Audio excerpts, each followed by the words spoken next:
Well, tell you what.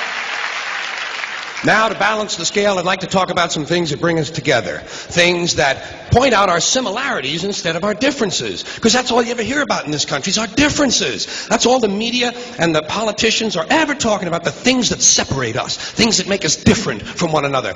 That's the way the ruling class operates in any society. They try to divide the rest of the people. They keep the lower and the middle classes fighting with each other so that they, the rich, can run off with all the fucking money. Fairly simple thing, happens to work.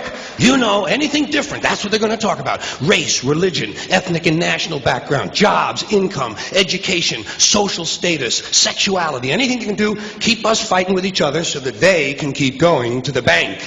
You know how I describe the economic and social classes in this country? The upper class keeps all of the money, pays none of the taxes. The middle class pays all of the taxes, does all of the work. The poor are there just to scare the shit out of the middle class. Keep them showing up at those jobs. So stirring up the shit is something I like to do from time to time, but I also like to know that I can come back to these little things we have in common, little universal moments that we share separately, the things that make us the same. They're so small we hardly ever talk about them. Did you ever look at your watch? And then you don't know what time it is. And you have to look again. And you still don't know the time. So you look a third time and somebody says, "What time is it?" You say, "I don't know." Do you ever notice how sometimes all day Wednesday, you keep thinking it's Thursday? And it happens over and over all day long. And then the next day, you're all right again. Do you ever find yourself standing in one of the rooms in your house and you can't remember why you went in there?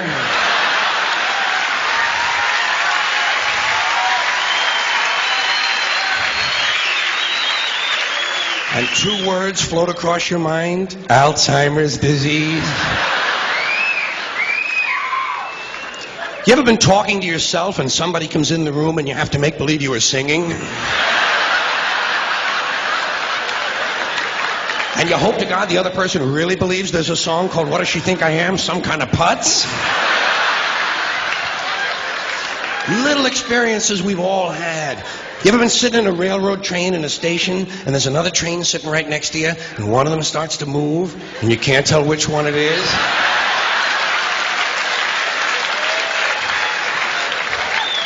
How about when you're out on a small boat on a windy day? You ever been out rocking back and forth for 3 or 4 hours trying to keep your balance? Rough seas, little boat. Then you get back into the shore and you're standing on the dock and you can swear there was something inside of you that was still out there rocking.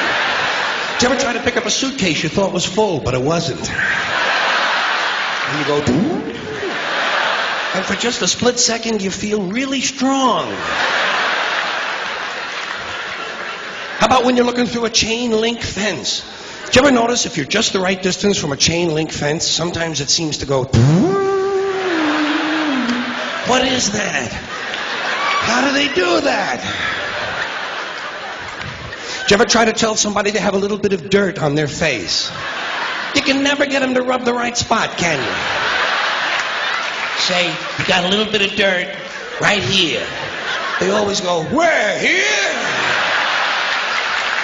And you just want to slap the bastard.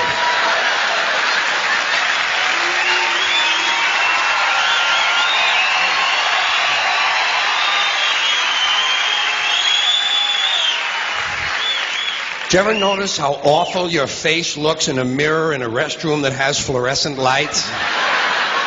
Every cut, scrape, scratch, scar, scab, bruise, boil, bump, pimple, zip, wart, welt, and abscess you've had since birth all seem to come back at the same time.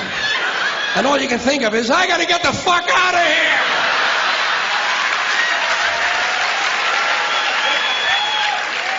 Do you ever notice sometimes when you're walking with your arm around your date, one of you has to change the way you're walking? Men and women don't walk the same. One of them has to change. Either the man has to walk like this,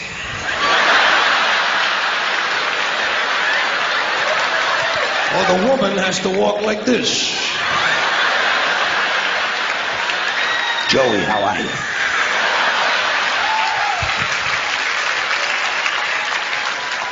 How about when you're going up a flight of stairs and you think there's one more step? And you go... And then you have to kind of keep doing that, you know? So people will think it's something you do all the time. I do this all the time. It's the third stage of syphilis.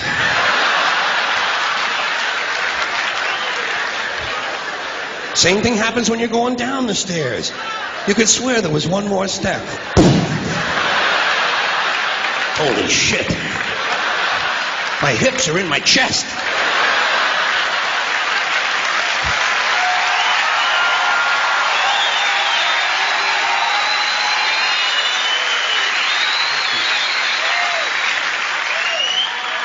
When you drink grapefruit juice in the morning, do you go like this?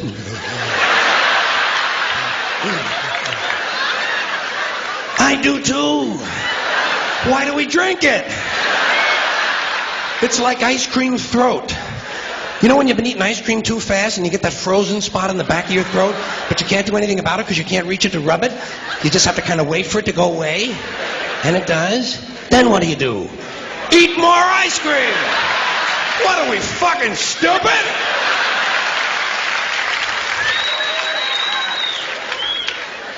Did you ever fall asleep on a late afternoon and wake up after dark and you don't know what goddamn day it is?